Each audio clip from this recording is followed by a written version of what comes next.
All right, welcome in everyone to our deep dive. We're cracking open Lewis Carter's Empowerment, the master key today. This is going to be good. Yeah, we're talking about big questions today, like how our thoughts and all these like universal principles actually connect. Right. Carter's book is all about getting practical, not just, feeling good, but like really making changes. Yeah. So we got to dive into some like almost like mind-bending questions, No.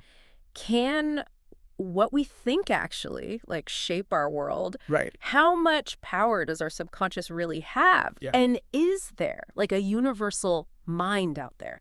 Big stuff. Big questions. And the cool thing is Carter, he's like this self-taught guy who's super into human potential. Yeah. So he shares all this stuff from his own journey, It makes Wow. it super real and not just like theory. Yeah, it's interesting how he starts right off the bat with something we all deal with. Right. The power of our own thoughts. He doesn't just tell us to think positive and all that. Right. He really digs into how thoughts actually create the reality we live in. I love that he uses stories too, to make it all click. Oh, absolutely. Like, remember Alex? Yeah, They were so convinced they weren't creative at all. totally. But it turned out they just had this belief like stuck in their head that they couldn't do art. Right.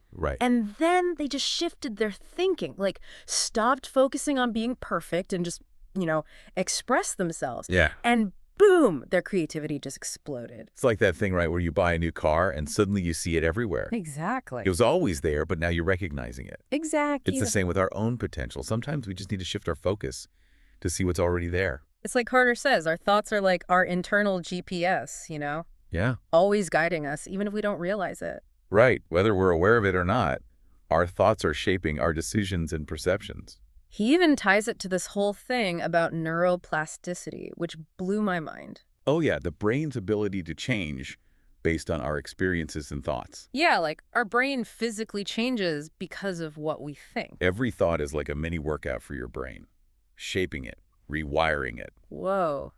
So we're basically sculpting our own minds thought by thought. Exactly. And that's where Carter's idea of mental models comes in. It's like having these almost like cheat sheets to navigate life. Right. These simplified ways of understanding how things work. Yeah, and he gives some really practical examples of how to use them. Like, remember Zoe? The entrepreneur, right? Yeah, she used the Pareto principle, the 80-20 rule, to totally streamline her business. I'm trying to remember, how did she do that? She figured out that 20% of her effort was bringing in 80% of the results. Oh, right. So she focused on that 20%, right? Yeah, and she just like exploded her efficiency and success. Man, that's so smart. I never thought of the 80-20 rule that way. Right. It's like a shortcut to getting more done. And it's not just for business, it's for anything. That's so cool. And it's, like he says, understanding those natural laws like cause and effect. Right. Or the idea that things need time to develop, like a gestation period. Right. That can be so empowering. Like, that helps us be more patient with our goals. you know? Yeah, totally. It's like realizing there's a natural rhythm to things and we just got to find it. Precisely. When we get that, we make better choices. Right, because we're thinking about the long game. Exactly. So, okay, we've got this power to shape our thoughts and they're changing our brains and our world. Right.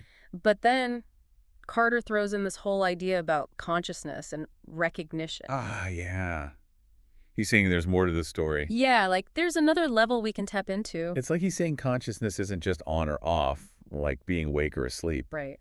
It's more like a spectrum. And recognition is how we expand our awareness on that spectrum. Oh, I like that. Expand our awareness. Yeah. It's kind of like, remember that example with the new car? Oh, yeah. Yeah. You buy a new car and suddenly you see that car everywhere. Right. It was always there, but now you're recognizing it. It's like your brain's filter has changed. Exactly. And that's how it is with our consciousness, right? Absolutely. When we acknowledge and appreciate things we might have missed before, we're turning on this flashlight in our minds. I love that analogy, the flashlight. It's like illuminating those hidden corners of our awareness. Like Jay, the marketing exec, who thought they weren't a creative type at all. Right. But they started paying attention to those little sparks of creativity, like in everyday stuff. Yeah, cool ad campaign, a store display. Right, and suddenly, boom, they saw their own potential reflected back at them. Just by shifting their perception, they opened up to a whole new way of seeing themselves. And the best part is, we all have that flashlight, right? Absolutely. We get to choose where we shine it, on things we want to improve, on opportunities we've missed. Even on hidden talents we never knew we had. It's about becoming the architect of your own reality. Wow, think about it. what are you taking for granted right now? Yeah, what could you be recognizing that would help you grow? It's kind of mind-blowing, right? We're surrounded by potential, but we got to learn to see it. And sometimes the biggest discoveries are already right there in front of us. Totally agree. Okay, so we've been talking about, like, our conscious thoughts, right? Right. But Carter, he takes us even deeper, like way down into the subconscious. Oh, the subconscious. Always a bit mysterious. Yeah, he describes it kind of like, that iceberg analogy. Oh, yeah, the tip of the iceberg is just the beginning. Exactly. Like, there's this whole massive part hidden under the surface. Right, and that hidden part, that's the subconscious. Right, and just like an iceberg can, like, totally sink a ship. Right. Those hidden dangers. Exactly. Our subconscious can sabotage us if we Yeah. don't know what's going on down there. It's powerful stuff, right? Oh, incredibly powerful, but it plays by a different set of rules. How so? Well, it's not about logic, or like rational thinking. Right, right. It's all about emotions and those patterns we keep repeating. Oh, yeah, those patterns. Like, even if we know they're not good for us. Exactly. And vivid imagery that really gets it going. It's like our subconscious is this, like, loyal friend, but kind of stubborn. Oh, I like that. Like holding on to all those old beliefs and fears. Right, even when they're not doing us any favors anymore. Exactly. They just keep hanging around. He tells this really interesting story about Aisha, this lawyer who was terrified of public speaking. I can relate to that. Right. Turns out it went way back, like, to a childhood experience, and it was really holding her back, Yeah. in her career. It's amazing how much those early experiences can shape us. Totally, like, they get lodged in there deep. Like deep in the subconscious. But here's the cool part. Aisha figured out how to, like, reprogram that response Oh, wow. How did she do that? through visualization. She just kept picturing herself speaking confidently, like owning the room. Like she was rewriting the script in her mind. Exactly. And over time, her subconscious, it started to believe this new reality, and the fear just kind of faded. That's so powerful. So it's like planting a new seed in our subconscious, right? And then nurturing it. Exactly. With those positive thoughts and actions. And Carter talks about other tools too, like affirmations. Oh, yeah. Affirmations. I've heard of those. Right. And paying attention to our self-talk.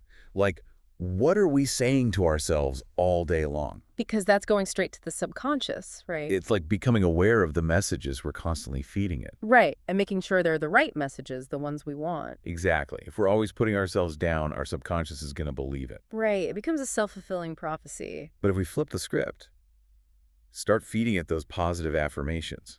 Then we can actually change those deep down beliefs. Exactly. Okay, you ready for this? Get me with it. Carter then introduces this concept. It's a little out there. All right. I'm intrigued. The universal mind. The universal mind. Yeah, it's like this idea that there's this single consciousness underlying everything. Whoa. That's a big one. Right.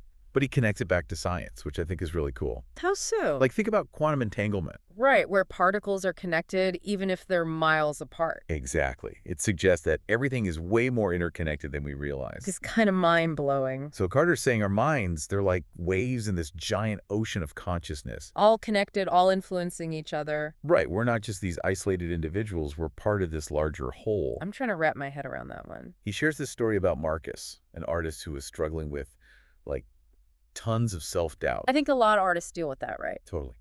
But then Marcus shifted his perspective. He started seeing his creativity not as something separate, but as this expression of this universal force flowing through him. That's beautiful. Right. And his whole outlook changed. It's like he tapped into this wellspring of creative energy. It makes you think, if we're all part of this universal mind, Yeah. it changes how we see ourselves and our place in the world. And our responsibility, too. Because our thoughts and actions, they're all having an impact on this larger whole. It's like this ripple effect going out from each of us. It's almost a little humbling, isn't it? Totally. So we've gone from the power of individual thoughts to this idea of a universal mind. Right. It's a big leap. But how do we actually connect with this vast source of, like, wisdom and creativity? Yeah, how do we tap into that? Carter explores that in the next part, inspiration and omnipresence. I can't wait to dive into that. He starts by flipping the script on how we think about inspiration. Okay, how so? Instead of thinking it's this random thing that strikes a lucky few, he says it's a universal flow, always available to us. So it's like, it's all around us, but we just need to figure out how to tune in. Exactly. He uses the example of Elena, this graphic designer, who was totally blocked creatively. Oh, I hate when that happens. So frustrating. Right. But she started doing this morning ritual, spending time in nature, consciously seeking out things that inspired her. And that helped. Yeah, she reconnected with that flow. Like she cleared a path for it. Exactly.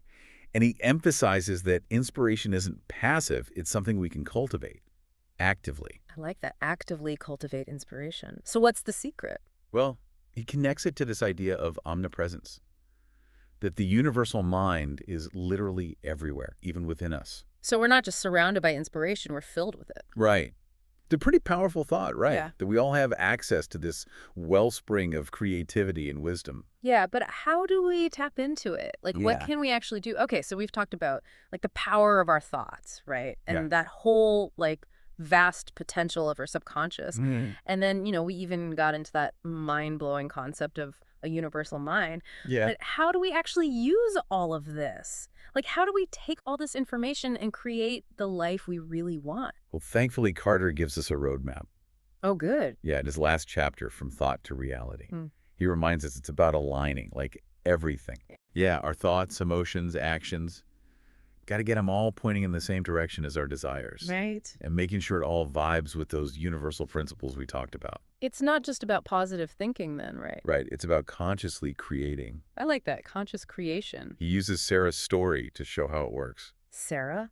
Yeah, she's an aspiring novelist. Always dreamed of writing a book. Oh, yeah, I remember her. But, she was battling self-doubt, kept putting it off. Classic writer problems. Right. But what's cool is she didn't just, rely on willpower or wishing, So what does she do? She had this whole multi-pronged approach. Oh, wow, like a strategy. Exactly. Mhm. Conscious goal setting, affirmations, visualization to reprogram her subconscious. So she was working on all those levels. And, get this, she also tapped into that connection with the universal mind. Like she was trusting in something bigger. Right, for guidance, for that creative flow. Wow, and it worked. Yeah, she finished her book, even got it published.